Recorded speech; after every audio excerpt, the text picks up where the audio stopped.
Bienvenidos a Hacienda Pública. Por favor, les pido una disculpa por el ruido que pueda haber.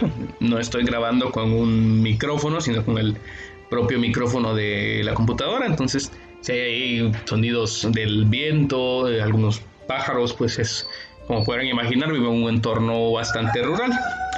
Hoy vamos a ver las formas de la redistribución. Formas de la redistribución de la hacienda pública. Recuerden que redistribuir es pues los impuestos que nos ingresan a nosotros como Estado, pues de alguna manera hacerlos llegar de regreso a la población en forma de obras. Bueno, hay 4 formas de redistribuir. La primera, reparto personal de las rentas. La segunda se llama reparto funcional de las rentas. La tercera se llama reparto sectorial o territorial. Y la cuarta es el reparto entre agregados económicos. Vamos a ir conociendo en base a este libro de Juan Camilo Restrepo, que se llama Hacienda Pública. Él es un escritor colombiano. Vamos a conocer algunas. Bueno, la primera, reparto personal de las rentas. Ahí pueden ver la portada del libro, por si alguien quiere buscarlo después. Esta se apoya primordialmente en la progresividad de ciertos tributos. O sea, progresividad, hablamos de algo que es progresivo. La hacienda pública logra disminuir el ingreso global de unos segmentos de la población y reasignarlo hacia segmentos más desfavorecidos. Entonces, en este caso, vamos a marcar acá, podemos resumir esto. Dice disminuir el ingreso global de unos segmentos de la población, o sea, reducir, como vamos a decir, la ayuda, tal vez no sería el término, pero podremos usar eso, de los sectores donde realmente no se necesita y asignarlos a los segmentos más desfavorecidos, o sea, a quienes sí de verdad lo necesitan. Ahora, el reparto funcional de las rentas dice que mediante esta modalidad no se buscan transferencias interpersonales, o sea, de persona a persona, sino redistribuciones por actividades económicas. Por ejemplo, dice, castigando las rentas provenientes del capital y favoreciendo las rentas provenientes del trabajo. ¿Qué quiere decir esto?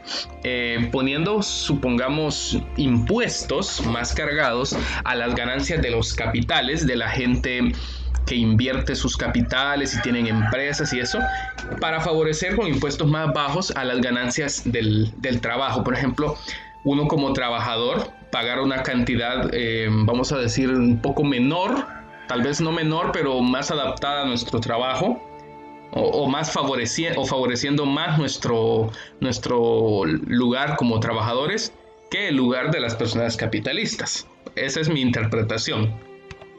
El reparto sectorial o territorial dice, mediante esta modalidad redistributiva, la hacienda pública busca reorganizar la forma como la renta nacional, o sea, la ganancia, la utilidad nacional, se redistribuye entre las diferentes entidades geográficas. O sea, en nuestro caso aquí sería departamentos, ¿no? O municipios. Por ejemplo, reorientando ingresos nacionales hacia los niveles departamentales o municipales.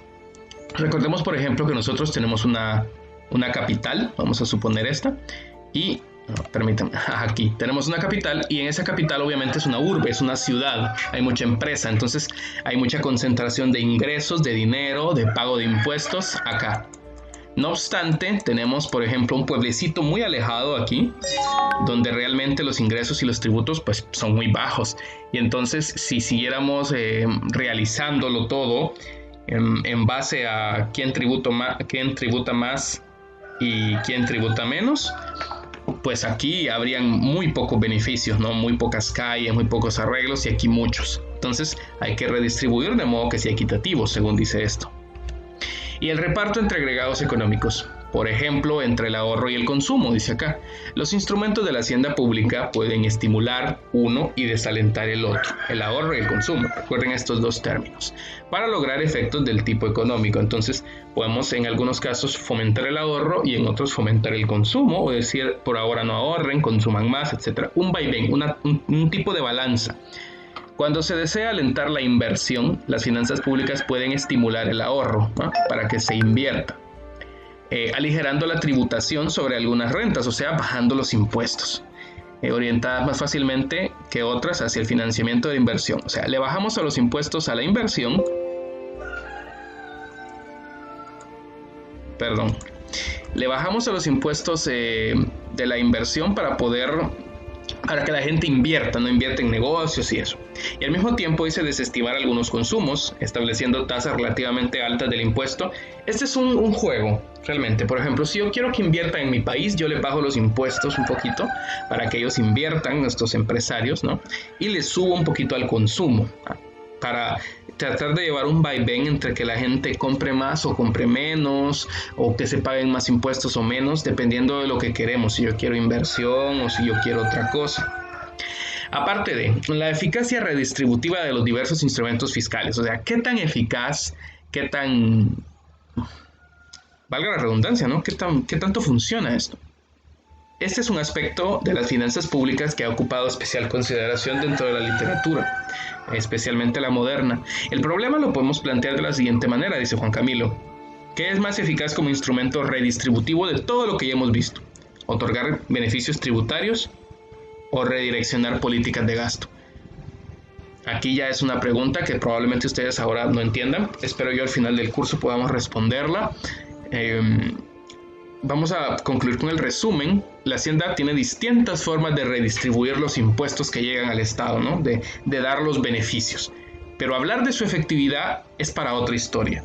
Porque hablar, como dice acá, de qué es más eficiente o de qué funciona más, y viéndolo con la realidad de nuestro país, pues, como dice ahí, es otra historia. Es algo que vamos a ir analizando poco a poco. Muchas gracias.